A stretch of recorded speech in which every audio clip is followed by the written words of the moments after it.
जोहार, नमस्कार। स्वागत है आप लोग को फिर से हमारे एक नए वीडियो में।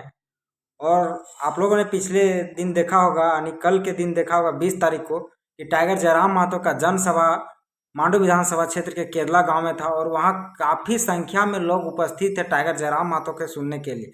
आखिर टाइगर जयराम महतो के अभी क्यों इतने लोग इतना पसंद कर रहे हैं, उनके लिए जाके इस रोपा के मौसम में भी जाके 4-5 घंटा वहां पे खड़ा रहे और टाइगर जयराम महतो के सुने हैं। सही, साथ ही साथ बिहारी महतो को सुने, साथ ही साथ वहाँ रवि महतो जी थे उनको सुने। आखिर जनता क्यों आखिर जेएल कैंप के साथ इतना खड़े रहती है और उनको सुनने के लिए इतना उत्तेजित रहती है। तो चलिए इस विषय पर बातचीत करते हैं। इस विषय पर बातचीत करने से पहले आप लोग अगर मेरे चैनल पे जो लोग भी नए जुड़े हैं, मेरे चैनल को सब्सक्राइब कर लें और वीडियो को अधिक से अधिक शेयर करें। और जो भी लोग पूर्व के दर्शक हैं उस वीडियो, तो आप लोग से निवेदन है कि आप लोग मेरे वीडियो को अधिक से अधिक लोगों तक शेयर करके पहुंचाएं, ताकि वो लोग को भी जानकारी मिल सके कि टाइगर जयराम महतो किस तरीके से काम कर रहे हैं। आखिर टाइगर जयराम महतो का काम करने का तरीका क्या है, तो चलिए समझते हैं टाइगर जयराम महतो क्या कर रहे हैं। तो जिस प्रकार से केदला बस्ती यानी मांडू विधानसभा क्षेत्र के केदला गांव में कल बिहारी महतो जी, जो केदला के ही निवासी हैं और जो पूर्व के प्रत्याशी रहे हैं मांडू विधानसभा जेल कैंप से, उन्होंने एक सभा करवाया था। और सभा यह था कि मजदूर हक और अधिकार का सभा था। और सभा के माध्यम से यह देखने के लिए मिल रहा था कि वहाँ के जो लोग थे, कहीं ना कहीं उन लोगों के साथ शोषण किया जा रहा था और जमीन को जबरन कंपनी द्वारा अधिग्रहण करने का प्रयास किया जा रहा था। ये कहीं ना कहीं निंदनीय विषय और दुर्भाग्य की बात है। तो इसी को लेकर बिहारी महतो जी ने साफ संदेश वहाँ के निवासियों को दिया और तमाम मांडू विधानसभा के क्षेत्र वाले लोगों को दिया कि अगर हमको जनता चुन के भेजी है, 71,000 वोट दे के भेजी, तो कहीं ना कहीं हमको घास छीलने के लिए नहीं दे के भेजी। अगर कम जमीन बचाने के लिए अगर लाठी भी खाना पड़े, गोली भी खाना पड़े, तो कहीं ना कहीं सबसे पहले बिहारी महतो जी खाएगा। उसके बाद ही यहाँ के जनता, अगर बिहारी महतो के सांस जब निकल जाएगा उसके बाद ही यहाँ के जनता के साथ कुछ हो सकता है। और अगर उससे पहले किसी के साथ कुछ कंपनी करने का प्रयास किया, तो कहीं ना कहीं उससे पहले उसको बिहारी महतो से गुजरना होगा। और इसी तरह बिहारी महतो ने यह भी साफ संदेश दिया यहाँ के जनता की, एक बिहारी महतो जी ने ऐसा करके दिखा दिया कि शायद कोई कंपनी का गाड़ी वहाँ डोजर लेके पहुँच गया था, तो बिहारी महतो ने उस डोजर को अपने कब्जे में ले लिया था। ये कहीं ना कहीं बिहारी महतो का पावर है। और आने वाले उसके बाद से जब टाइगर जयराम महतो ने भाषण देना चालू किया, तो उन्होंने तमाम खेती के बारे में समझाया, अपने ज़मीन के बारे में समझाया कि अगर आपका ज़मीन रहेगा तो आपके सांस्कृतिक बची रहेगी, आपके पहचान बचा रहेगा। और अगर आपका ज़मीन ही नहीं रहेगा तो कहीं ना कहीं आपको यहाँ से बेदखल कर दिया जाएगा। और यह भी सवाल टाइगर जयराम महतो ने खड़ा किया कि तमाम ब्यूरोक्रेट यानी बाहर के लोग आके इस कंपनी में काम करते हैं और यहाँ के लोग को दर बदर की ठोकरें खानी पड़ती हैं। कंपनियां 2 एकड़ जमीन में 30 करोड़ रुपया फायदा कमाती है और जनता को क्या मिलता है, मात्र 1.5 से 2 करोड़ रुपया। ये कहीं ना कहीं टाइगर जयराम महतो का सवाल बहुत बड़ा सवाल था। और कंपनी को टाइगर जयराम महतो ने भी इसी तरह से चेतावनी दे दिया कि अगर बिहारी महतो या मांडू विधानसभा के तमाम जनता के साथ अगर कंपनी बर्बरतापूर्ण व्यवहार करती है, जिस प्रकार से बलियापूर्ण व्यवहार किया गया था, कहीं ना कहीं अगर बिहारी महतो के साथ करने का प्रयास करते हैं तो उसे टाइगर जयराम महतो से गुजरना पड़ेगा। ये कहीं ना कहीं टाइगर जयराम महतो का बयान था और टाइगर जयराम महतो का यह बयान काफ़ी वायरल हुआ। टाइगर जयराम महतो जिस प्रकार से तमाम हक और अधिकार के लिए जनता के लिए लड़ रहे हैं और उसी हक और अधिकार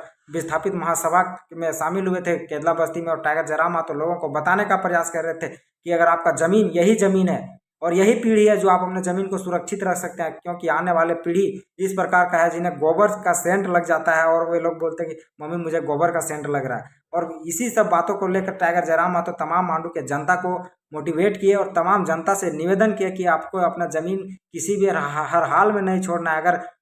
अगर आपको पुलिस प्रशासन आपके साथ दुर्व्यवहार करती है तो आप, क्योंकि पुलिस प्रशासन बंधे रहते हैं, आप पुलिस प्रशासन के साथ क्रिया के विपरीत प्रतिक्रिया ना दें। लेकिन वैसे पदाधिकारियों के साथ जो लोग आपके साथ दुर्व्यवहार करने का प्रयास करते हैं, उन पदाधिकारियों को साफ चेतावनी है कि आप अगर आपके साथ वो कि गलत तरीके से पेश आते हैं तो आपको भी कहीं ना कहीं उनके विरुद्ध एक जवाब देना पड़ेगा और ईंट का जवाब पत्थर से देना पड़ेगा। ये कहीं ना कहीं टाइगर जयराम महतो का बयान था। और टाइगर जयराम महतो ने लहजे लहजे में यह भी कह दिया कि पुलिस प्रशासन के जितने भी लोग हैं वे कहीं ना कहीं बड़े कॉरपोरेट बड़े कंपनियों के साथ खड़े रहते हैं, वो जनता के साथ कभी खड़े नहीं रहते हैं। और टाइगर जयराम महतो ने यह भी समझाने का प्रयास किया, क्या आपके खेत में सुअर चर जाता है, क्या आपका खेत में हाथी घुस के फसल को चबा देता है, तो कितने देर के बाद वहाँ पुलिस प्रशासन पहुँचती है। और यही अगर तो यही अगर कंपनी का बात रहे तो कंपनी के सिर्फ पता चले कि यहाँ लोग धरने में बैठे हुए हैं, लोग यहाँ अपने ज़मीन को बचाने के लिए लड़ रहे हैं, तो तमाम पुलिस प्रशासन यहाँ खड़े हो जाते हैं। इससे जनता को यह साफ स्पष्ट संदेश है कि कहीं ना कहीं कंपनी जनता के साथ खड़ी नहीं है। कंपनी खड़ी है कहीं ना कहीं पुलिस प्रशासन खड़ी है कहीं ना कहीं कंपनी के साथ, क्योंकि हम भी जनता भी यहाँ टैक्स देती है सरकार को और कंपनी भी टैक्स देती है, लेकिन पुलिस प्रशासन को उसके साथ खड़ा रहने का यही मकसद होता है, सरकार का उसके साथ खड़ा होने का यही मकसद होता है, क्योंकि वे लोग ज़्यादा टैक्स देते हैं और आम रैयत थोड़ा कम टैक्स देते हैं, इसलिए आम रैयत के साथ पुलिस प्रशासन खड़ी नहीं रहती है। लेकिन यहाँ बोला जाता है कि यह देश लोकतांत्रिक देश है, यहाँ समानता का अधिकार है, लेकिन यहाँ देखने के लिए मिल रहा है किस प्रकार से लोगों के हक और अधिकार को मारा जा रहा है। और तमाम रोजी रोजगार करने वाले लोग जिनके पास कुछ नहीं है सिर्फ ज़मीन के अलावा, वैसे लोग के ज़मीन को लूटा जा रहा है और जबरन बाजबरन लूटा जा रहा है। तो इसी लहजे में बिहारी महतो जी ने यह कह दिया कि कहीं ना कहीं अगर हमारे ज़मीन को लूटा जाएगा तो यह बर्दाश्त नहीं किया जाएगा और सबसे पहले बिहारी महतो जी से गुजरना पड़ेगा। और बिहारी महतो जी को अगर कोई खरोच आया तो टाइगर जयराम महतो जी ने कह दिया कि बिहारी को खरोच नहीं आया है, वो टाइगर जयराम को खरोच आया है। मुझे झारखंड के सभी माता और बहनों में अपनी माँ और बहन दिखता है, मुझे झारखंड के सभी भाइयों में अपना भाई जैसा लगता है, क्योंकि मैं इतना तप चुका हूँ, मैं इतना गरीबी को देख चुका हूँ और तमाम लोगों के ये शोषितों को देख चुका हूँ कि तमाम जगह जहाँ जहाँ मैं जा रहा हूँ वहाँ लोगों के साथ यही समस्या है। कहीं ना कहीं ज़मीन का 80 से 90% समस्या अगर उत्पन्न हो रहा है तो कहीं ना कहीं ज़मीन का समस्या उत्पन्न हो रहा है। आखिर झारखंड में ऐसा परिस्थिति क्यों उत्पन्न हुआ और टाइगर जयराम महतो ही क्यों ही ज़मीन के लिए लड़ रहे हैं, बाकी नेता सब कहाँ गए हैं, या तो समझ में नहीं आ रहा है। बाकी आप लोग क्या सोचते हैं टाइगर जयराम महतो के बारे में? क्या टाइगर जयराम महतो को ज़मीन के बारे में लड़ना चाहिए, अपने हक और अधिकार के लिए आवाज़ उठाना चाहिए? और बाकी तमाम जो 80 विधायक हैं वे कहाँ सोए हुए हैं? आखिर वे लोग क्यों नहीं जाके जनता के साथ खड़े हो पाते हैं? कहीं ना कहीं बड़ा सवाल है। और यह सवाल इसलिए भी बनता है क्योंकि जिस प्रकार से 25 साल झारखंड अलग हुए हो गया, उस समय से अभी तक यहाँ के साथ लोग के साथ जो स्थिति था, जो उनका आर्थिक स्थिति था, वो अभी भी कहीं ना कहीं वही स्थिति में वे लोग हैं। जो लोग अमीर हैं वे लोग दिनों दिन और अमीर होते जा रहे हैं और जो लोग गरीब हैं वे अभी भी वही स्थिति में पड़े हुए हैं। कहीं ना कहीं दुर्भाग्य की बात है झारखंड और झारखंडियों के लिए। कहीं ना कहीं यहाँ हमारी ज़मीन, हमारी जल, हमारी जंगल, हम प्रदूषण खाएंगे और कहीं ना कहीं यहाँ से बाहर के लोग का पेमेंट 1.5 से 2 लाख रुपये, करोड़ों रुपये कमा के बाहर के लोग ले जा रहे हैं। तमाम कंपनियों में बाहर के लोग डीओ लगा रहे हैं। ये कहीं ना कहीं दुर्भाग्य की बात है। तमाम कंपनियों में बाहर के लोग कहीं ना कहीं टेंडर ले रहे हैं। तमाम कंपनियों में कहीं ना कहीं बाहर के लोग गाड़ियां चलवा रहे हैं और झारखंडी लोग क्या है, वे सिर्फ मुर्गा दारू गोदाम में जाके लड़ रहे हैं। ये कहीं ना कहीं झारखंडियों का दुर्भाग्य है और इस बात को झारखंडियों को समझना पड़ेगा। यही सवाल टाइगर जयराम महतो ने भी कल उठाया और टाइगर जयराम महतो ने लोगों को मोटिवेट करने का प्रयास किया कि अगर आप आज नहीं लड़ोगे तो आने वाले समय में आपकी पहचान मिट जाएगी, आपकी अस्मिता मिट जाएगी और कहीं ना कहीं दुर्भाग्य की बात होगा कि आपके आने वाले बाल बच्चे के पास कुछ नहीं रहेगा। इसलिए आपको लड़ने की आवश्यकता है। इन्हीं सब बातों को लेकर टाइगर जयराम महतो ने कल साफ संदेश दिया और तमाम कंपनियों को चेताने का प्रयास किया, अगर हम जिस दिन पगला गए ना तो आपकी कंपनी का एक ईंट भी नहीं बचेगा। ये टाइगर जयराम महतो का वक्तव्य है, मेरा वक्तव्य नहीं है। और टाइगर जयराम महतो को ऐसा वक्तव्य होना भी चाहिए क्योंकि झारखंडी लोग लगातार शोषित हो रहे हैं, वंचित हो रहे हैं।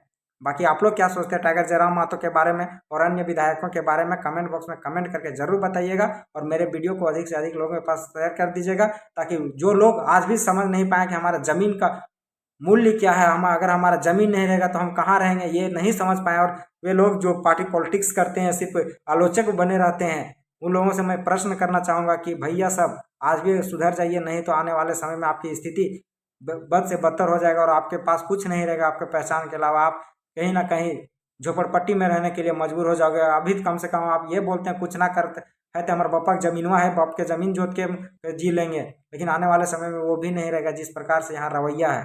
बाकी आप लोग क्या सोचते हैं मेरे वीडियो के बारे में? कमेंट बॉक्स में कमेंट करके जरूर बताइएगा। चलिए विदा लेते हैं। जय झारखंड, जोहार झारखंड।